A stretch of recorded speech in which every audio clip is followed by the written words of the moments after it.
Hard to believe, but it took me over 50 years of playing guitar, thousands of hours, and a whole lot of trial and error to figure this one thing out. And I'm gonna give it to you in just 5 minutes so you don't waste decades like I did. If you've ever felt stuck, frustrated, or like you're just not good enough to be a real guitarist, this is for you.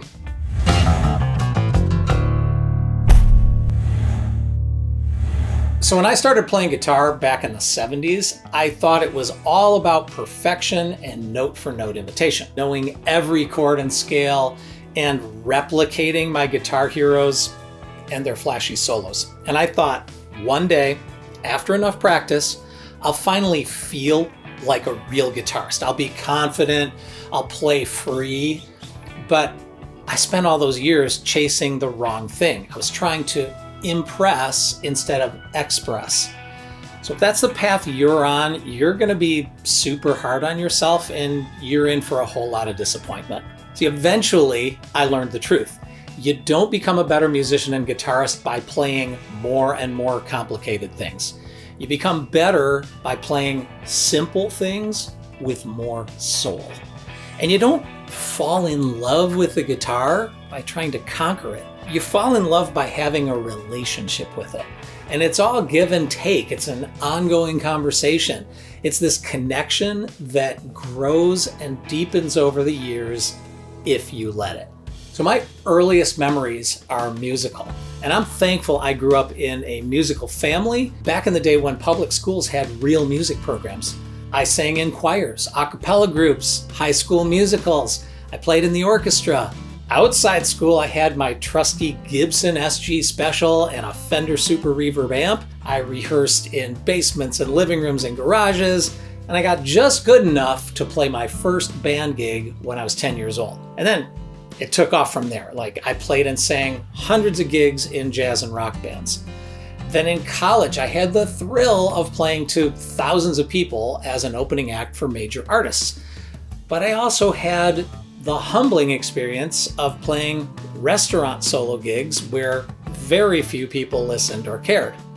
And if I'm honest, that whole time I was chasing fame and popularity. My ego was convinced I'd be one of the world's great guitarists, move to one of the big city music centers and become a star, right? Of course, it did not work out that way. So disappointment and a sense of failure haunted me while I lived my real life. Got married, had kids, worked at day jobs. But here I am, more than 40 years later, I'm still working a day job and doing music as a hobby. But I finally see the silver lining, why I had those experiences and why, despite not becoming famous, I love playing guitar and making music more than ever. One key thing I realized is that lots of the most meaningful moments musically have been just me and my guitar. No audience pressure, no judgment. I mean, sometimes it's just hitting a certain chord, discovering a new riff, finding a melody. I mean, it's just a magical, even mystical feeling when things come together. And in those moments, I realize I'm not playing to get somewhere in the future. I'm playing to discover myself and express my own truth now. And most of all, to find real joy in this moment, joy with a capital J, right? That, my friend, is the best reason to pick up this instrument.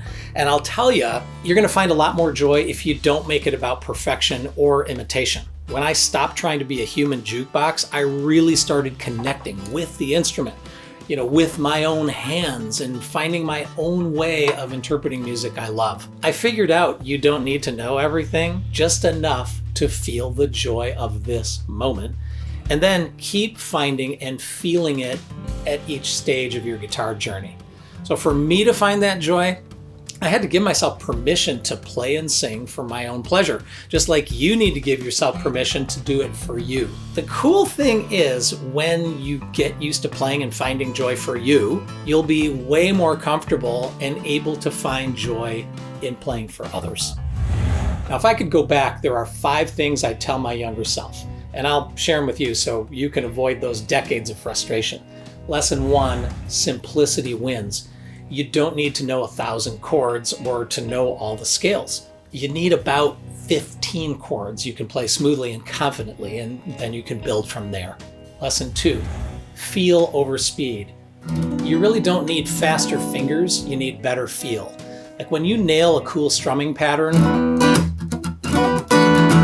and you keep solid time, you're gonna sound better than 9 out of 10 guitarists who are trying to fumble their way through complex stuff. Lesson 3, play music you love. You don't need to learn every song, you just need to love what you do learn. Like when you love a piece of music, you're gonna practice more, you're gonna stick with it, and you're gonna find more joy in the process. Lesson 4, perfection is a myth. Music is human, right? It's not about flawless execution. It's really about feel, emotion, and connection. So do whatever, play simple, play slow, play messy, but whatever you do, play like you mean it with your whole heart. It was Beethoven who said to play a wrong note is insignificant, to play without passion is inexcusable. Lesson 5, you are one of a kind. So no matter what style of music, what really makes the greats great is their uniqueness. The world does not need you to sound like someone else. It needs you to sound like you. So take pride and joy in what makes you and your music different. I lost years trying to become someone else's idea of a great guitarist, and I don't want that for you. So if you take anything from this video, make it this. You already have what it takes to be a real guitarist. You can find your groove right now, not some distant day when you're good enough. Right? You're good enough right now to find joy in this moment. This chord you just played, this song, and that's how the guitar becomes your instrument, an extension of you and what you're here on earth to express. I'm just here to make sure you don't waste 50 years getting there. All right, I hope you'll hit subscribe so we can keep discovering and finding joy together.